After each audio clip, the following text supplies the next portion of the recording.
Hey there and welcome. My name is Pete and I know that it's already a bit over a week since it ended, but I recently visited Gamescom and I want to talk to you about it, both to share my experience and to perhaps improve yours the next time you go.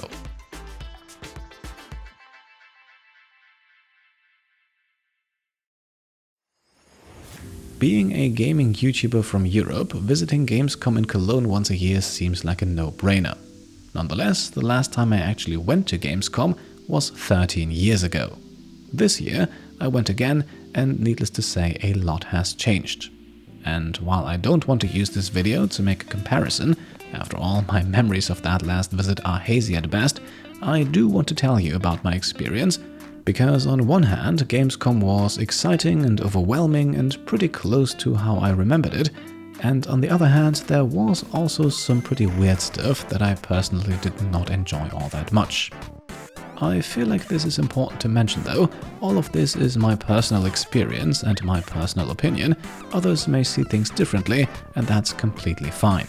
On that note, if you visited Gamescom yourself, I'd be very happy if you could let me know your thoughts in the comments down below, as I have not really been able to talk to a whole lot of people who went this year. So, first and foremost, in true completionist fashion, over the course of several days, I visited almost every hall and stopped by as many booths and exhibits as possible, although I did not actually play that many games. More on that later.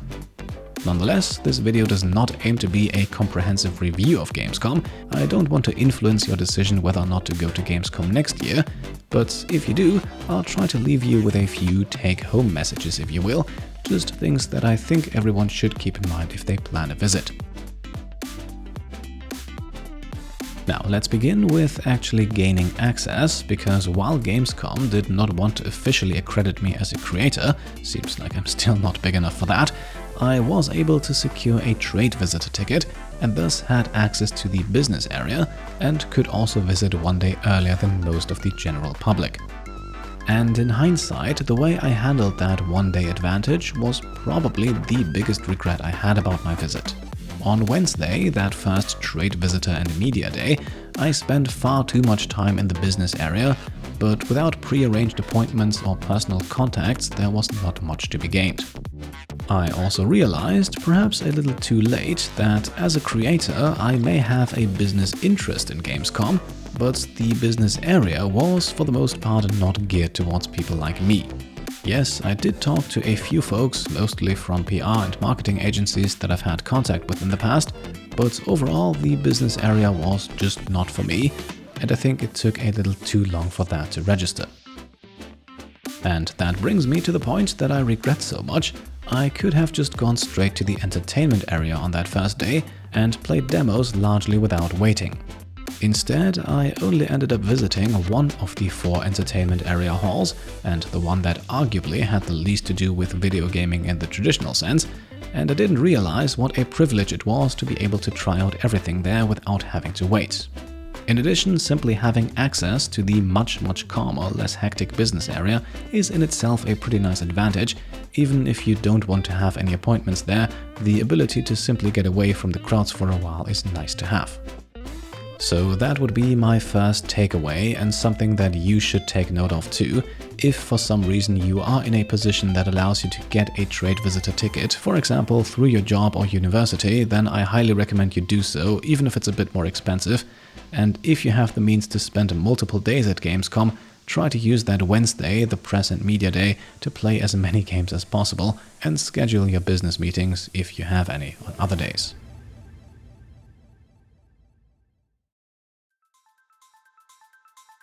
Now, I did mention waiting times earlier, and I feel like you can't really talk about Gamescom without mentioning them. And that's because on Thursday, the first day where Gamescom was open to the general public, queues were already so long that without at least 1 to 2 hours in waiting time, there was actually nothing to play except for maybe a handful of smaller indie games. Considering that Gamescom was not even sold out on Thursday, you can imagine how things were on Friday and Saturday when it was sold out. Which brings me to takeaway number 2. Unless you want to see a particular act on stage or just love huge crowds, try to avoid Gamescom Friday and Saturday. In my opinion, it's just pure insanity. Some booths even closed down their queues entirely because waiting times were getting too long, and even the stages in the entertainment area were so crowded that unless you know specifically where and when to be, and you arrive early, chances are you won't catch more than a glimpse of your favorite influencers or creators on stage. So again, in my opinion, there is really not a whole lot to see, or enjoy for that matter, when Gamescom is sold out, which is usually the case on these 2 days.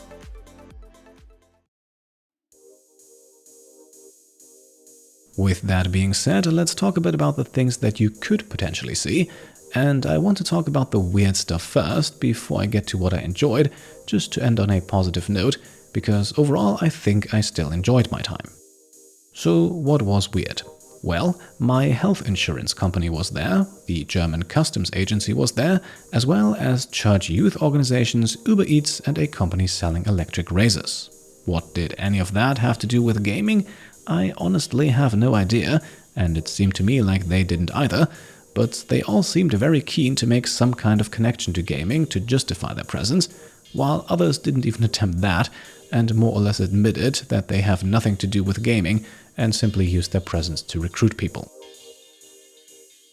Also a bit weird, in the business area, many organizations focused on funding the development of video games were present, most of them with some connection to their respective national governments. And unfortunately, most of the games they presented, which had apparently received funding, looked, well, not outright bad, although there were some of those too, but certainly somewhat uninspired, and often not like something that I would have felt confident presenting to the general public.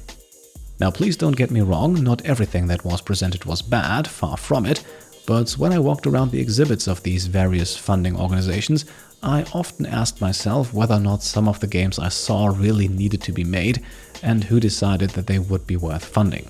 But alas, if film, TV, radio and other media receive state funding, then video games are certainly deserving of it too. I just feel like the way that funding is handed out and how suitable projects are selected could perhaps be improved.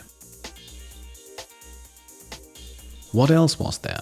Well, lots of equipment that somehow seemed to be targeted at gamers, whatever that means, with bright, colorful designs, flashy LEDs, but little actual innovation from what I could tell.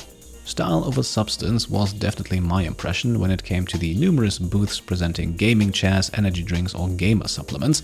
In the end, these are simply lifestyle products that, with a little visual customization and suitable claims, are now marketed towards gamers, the same way they might also be marketed towards other target groups. That in itself is certainly no revelation, but I was a bit put off by them being so prominently featured. Overall, this would be my takeaway number 3, although it is probably less of an advice for your next visit, but still, keep your expectations in check and keep in mind that while on the outside it may seem to be all about gaming, that's not always the case when you look closer.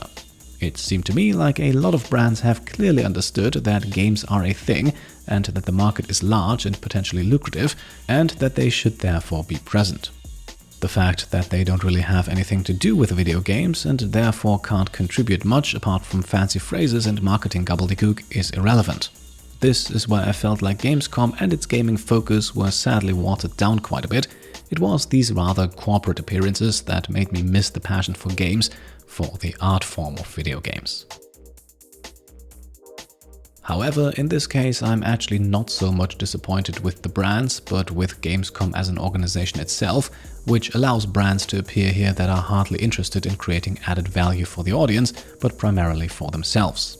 In a sense, don't hate the player, hate the game very much applies here, and the game is Gamescom in this case.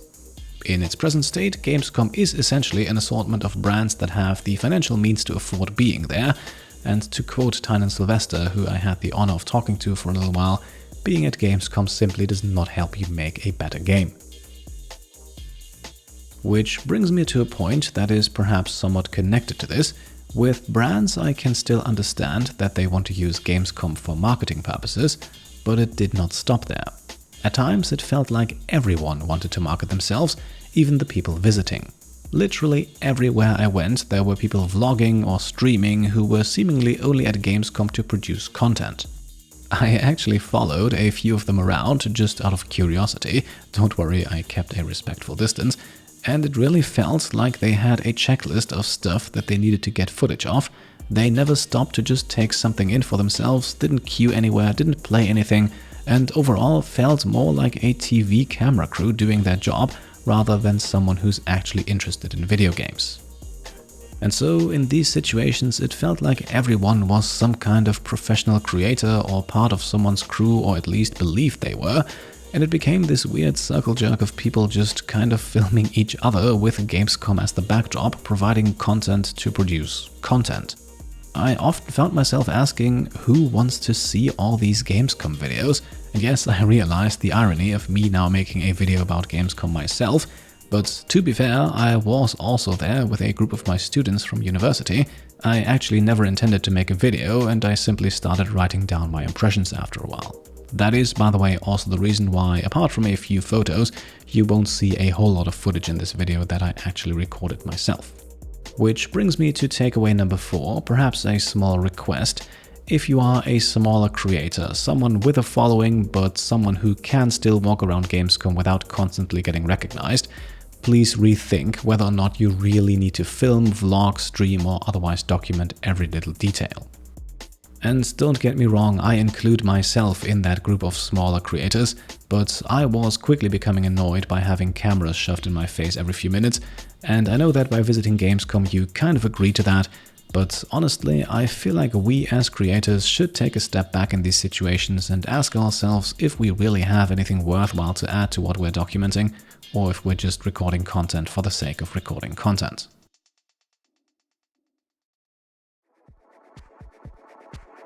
Ironically enough, I then actually found the merchandise area to be refreshingly honest. Here it was all about marketing and selling stuff, and you knew that as soon as you walked in. The entire area was essentially one massive shop, and no one acted as if it was any different. Did that improve the quality of the product sold? Well, not necessarily, but still, the promise of you get what you expect was very much still alive here. And there were truly beautiful corners too, huge collections of comics, mangas and action figures that were mostly meant to be marveled at and not to be purchased. Here video game merchandise was still being celebrated, even though these stands were definitely in the minority. What unfortunately shocked me a bit were the number of stands selling mystery bags or lucky bags for which you pay a fixed price without knowing what's inside. Essentially real-world loot boxes preying on people's hopes to get something good out of them, and I just don't feel like an event that is not exclusively but still very much aimed at an underage audience is the right place to sell these things. Oftentimes, the people working these booths in particular also seemed very disinterested in the products they sold, further increasing that impression that it was mostly about making a quick buck, but like I said, I had not really expected anything else from this part of Gamescom. Now, I don't really have anything to recommend here. I fully believe that whether or not you enjoy this area is a matter of personal preference, and the same thing goes for the cosplay area, which does obviously see the most traffic during those sold-out days on Friday and Saturday. I don't really have anything negative to say about it, but again, whether or not you enjoy it depends largely on personal taste.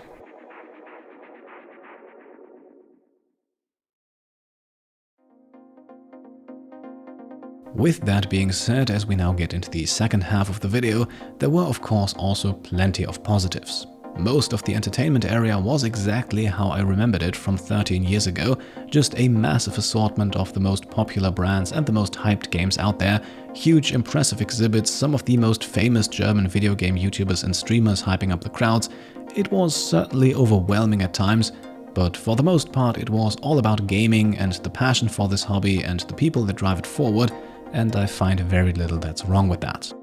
But yes, queues were long, so bring some friends and perhaps a folding chair if you really want to play a particular demo. Speaking of demos, because of those waiting times I did unfortunately not get to play everything I had on my list, but I played a good amount of stuff I think, and I'm not going to talk about all of it here, simply because there were some games that simply did not leave much of an impression on me. So what did leave an impression? First and foremost, Kingdom Come Deliverance 2 looked and felt fantastic. The best way to describe it is probably just a more polished version of the first game, and there is absolutely not a single thing wrong with that. I thoroughly enjoyed that first game and can't wait to play the second one. In addition, the exhibit that Warhorse Studios built around it really captured the game's vibe perfectly, and with a dueling area, dice games and reward chips that you received for playing the demo and could then exchange for things like t-shirts or other goodies, it showed that they care about leaving a good impression, and it was overall probably one of my favorite exhibits at Gamescom.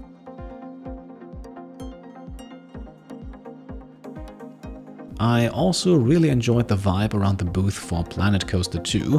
While occupying a smaller area, the folks at Frontier Developments created a lovely Caribbean atmosphere, and there was even free ice cream, all while not taking away from the actual game, with almost 20 demo stations to play at.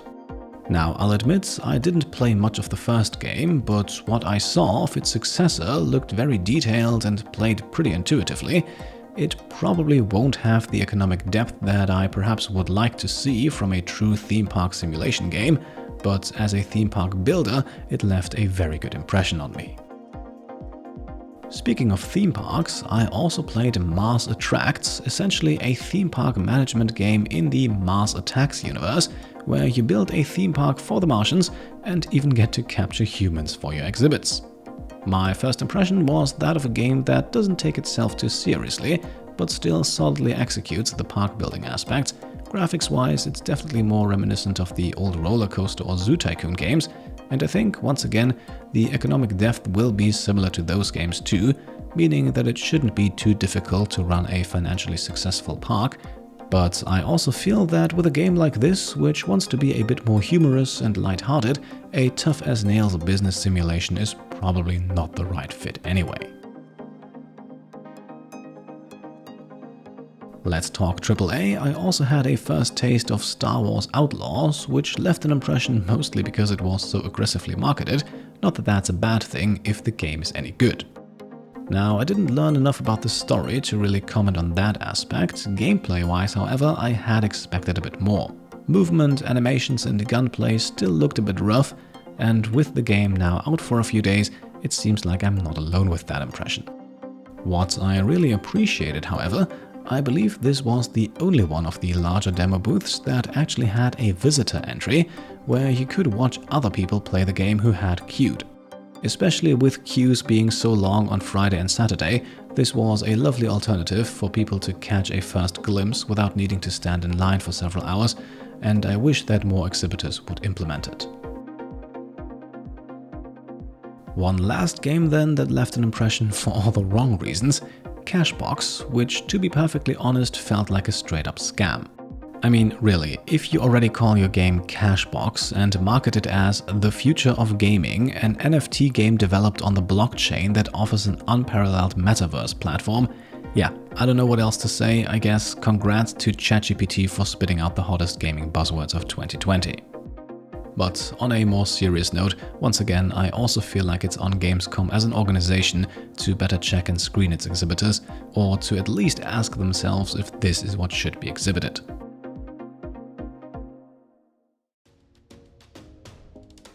And let's leave it at that for the individual game impressions. This video already turned out longer than I wanted it to be. One final takeaway perhaps, set realistic expectations. If you visit Gamescom for one day and hope to be able to play all of the hottest AAA games, you will most likely leave disappointed, or at the very least spend most of your day standing in line somewhere. I would bet that you can also have a great time if you just browse the less frequented spots. I personally really enjoyed myself at the indie games area, where I was just blown away by the sheer amount of gaming diversity. I also liked the small retro area, where it became very clear that a lot of love and passion for old games and consoles went into designing it. And so overall, even though I actually found myself not all that interested in a lot of the major brands and games, your mobile games, MMORPGs, battle royales, that kind of stuff, I still really enjoyed my time at Gamescom. Would I do a few things differently next year? Certainly. Will I go again next year? Very likely. One final takeaway perhaps, not really concerning Gamescom itself. do not overestimate the size of Cologne and feel free to book a hotel or apartment that's a bit further away. Reaching Gamescom via public transport works exceptionally well, with the train station just being a stone's throw away from Cologne Central, and with prices being what they are when Gamescom is in town, I feel like it's only sensible to look at rooms that are not 300 to 500 euros a night. I actually had a lovely place about 30 kilometers south of Cologne, which was much more affordable than anything I could have gotten in the city, and it only took me about half an hour to get there.